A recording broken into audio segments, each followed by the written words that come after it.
Yo, Sonic 3. So if I was to give this movie out of 5, I'm giving this a 4.9 out of 5. I had a great time. This was like watching, if you're a millennial, you remember the Saturday morning cartoons. That's the experience that I had with this. Jim Carrey is awesome. This is what happens. And the funny thing is that I walked out of, I just seen Lion King the previous evening when it premiered. And then I saw this today. And I'm wondering, what the difference between these two movies, and considering that Disney had an opportunity to actually create a good movie if they did not focus on some things that they tried to push in their movies.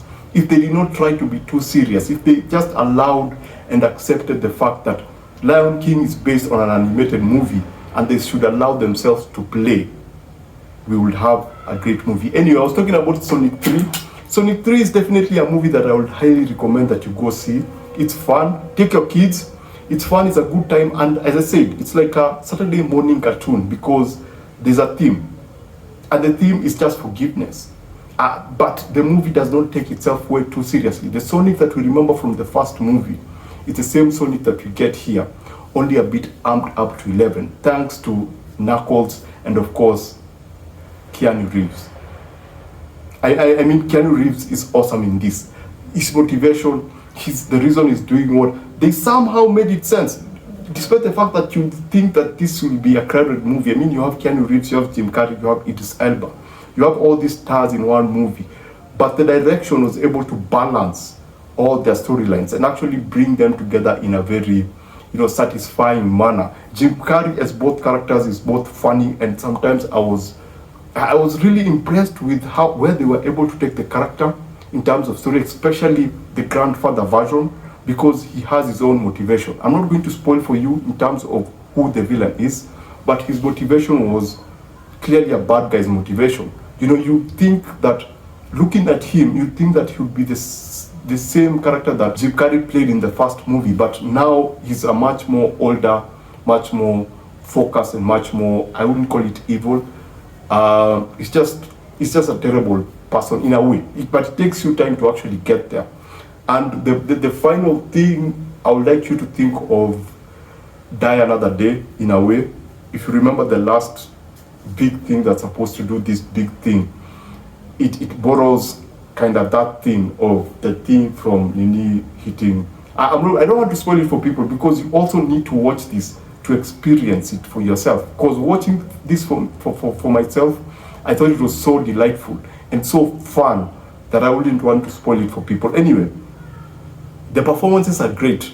The animation is awesome. I mean, this comes from a person who worked on one of the video games, and you can clearly see it with some of the action set pieces because they are actually really, really, keyword, fun.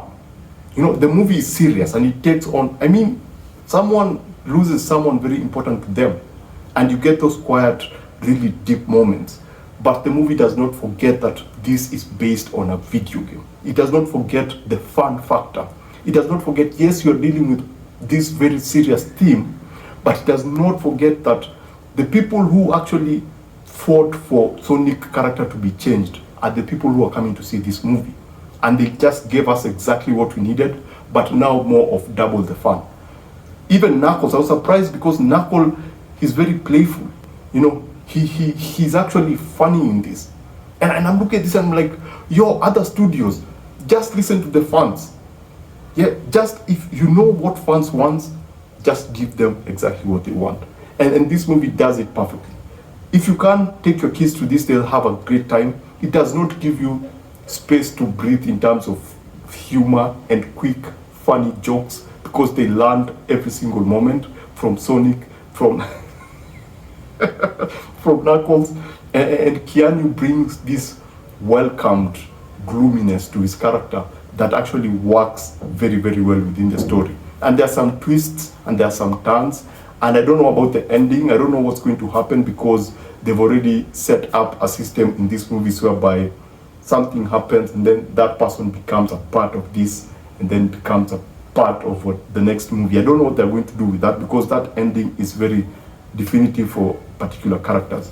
Now, yeah, there are some moments with the flashbacks that you may feel, yeah, it's taking a bit of time from what the movie is supposed to be, but those flashbacks actually add a lot of value to the story. So, speaking for myself, I had a great time with this movie, and I would highly recommend that you go see this, because apart from the entertainment factor, this is a movie that's trying to do what the fan wants.